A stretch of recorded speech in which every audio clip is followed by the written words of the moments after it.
При претресите, полицијата открила лабораторија за производство на амфетамин, како и разновидна дрога, која на црниот пазар има вредност од $500 000. Само вчера во Скопје приведени се 5 меѓу кои наставничка во основното училиште Александар Македонски во Скопско Лисиче. Наставничката, здружена со уште неколку лица, го помагала наркокартелот низ 7 скопски локации. Бизнисот им го наруши.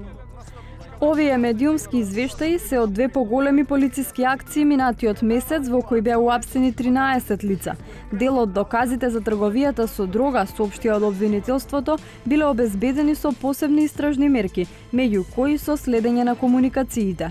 Како и колку често се применуваат ПИ мерките? Дали е можно следење на комуникациите без судска наредба?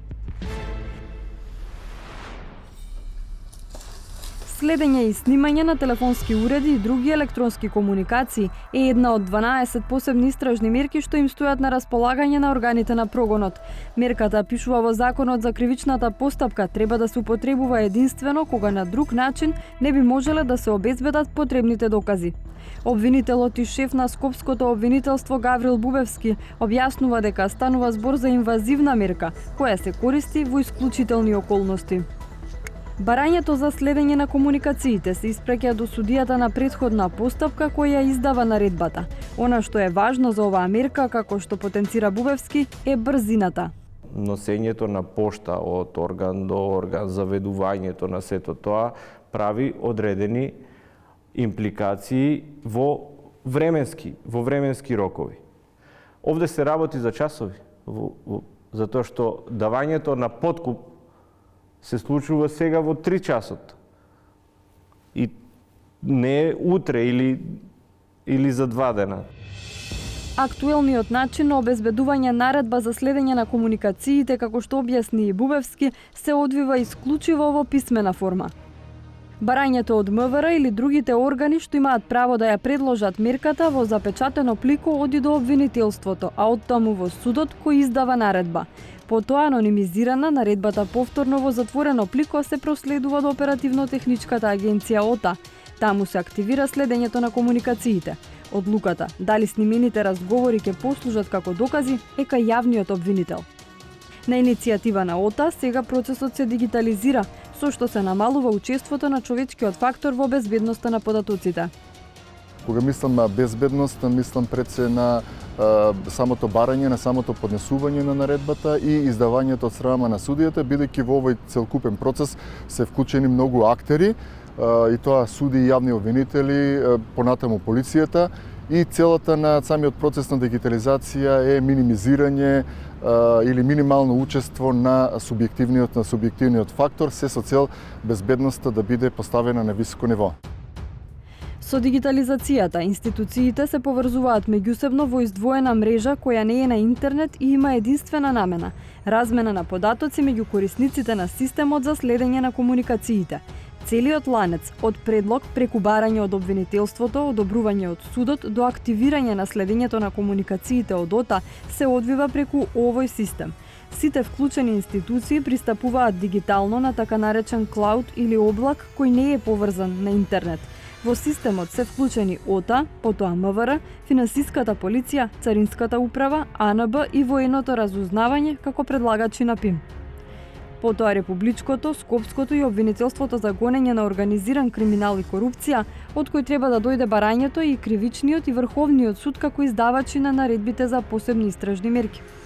Инспекторот, обвинителот и судијата на претходна постапка, вклучени во процесот, може да му пристапат на системот само од специјална просторија во нивната институција. Во неа може да влезат само лица со посебно овластување. Внатре има тастатура и монитор кои се поврзани исклучиво со клаудот. За најава во системот, инспекторот, обвинителот или судијата ќе имаат дигитален идентификацијски сертификат. Физички излез од просторијата е можен само откако корисникот ќе се одјави од системот, што треба да спречи неовластено лице да го види предметот. Наместо хартиена, до ОТА стигнува дигитална наредба со код и телефонски број што треба да се следи. Во системот нема да може да се внесе друго време траење на следењето, освен наведеното во судската наредба. Судијата Ненад Савески од Кривичниот суд Скопје, кој е и член на работната група за овој систем, вели дека освен поголема ефикасност, ова значи и значително зголемена безбедност. Практично се елиминира можноста да се наруши тајноста на оваа постапка. Во голема мера исто така се гарантира и правото на заштита на правото на приватност, кое што е тесно поврзано кога станува збор со посебните истражни мерки.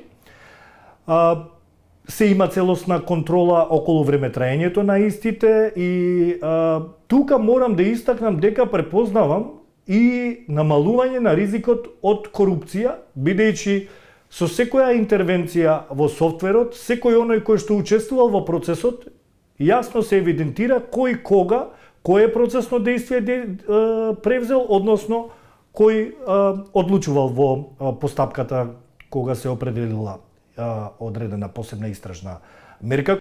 Системот ќе користи неколку нивоа на заштита, објаснуваат нашите соговорници. Се овозможува многу поголема заштита од неовластени лица да имаат можност да се запознаат со овие мерки кои што ги дава судот, а ги бара обвинителството и се поднесуваат под иницијатива на органите на прогон, затоа што се работи за еден затворен систем во кој што имаат можност да влезат само овластени лица кои што добиваат соодветна верификација за тоа за да можат да постапуваат во системот. Врховните суди имаат посебна улога во употребата на примерките, бидејќи тие се надлежни за издавање наредба за следење на комуникациите кога има сомнежи за кривични дела против националната безбедност и државата. Во соработка со ОТА како законски надлежна институција, во судот прецизирани се функционалните зони според овие стандарди и правила.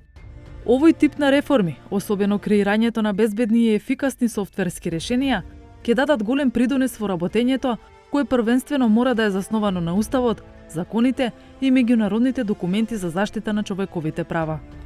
Во подоцнежна фаза планот е да се поврзат и останатите обвинителства и судови низ земјава. Системот доби сертификат за акредитација од Дирекцијата за безбедност на класифицирани информации. Со него се потврдува дека тој ги исполнува условите за создавање, чување, обработка и пренос на национални класифицирани информации во електронска форма.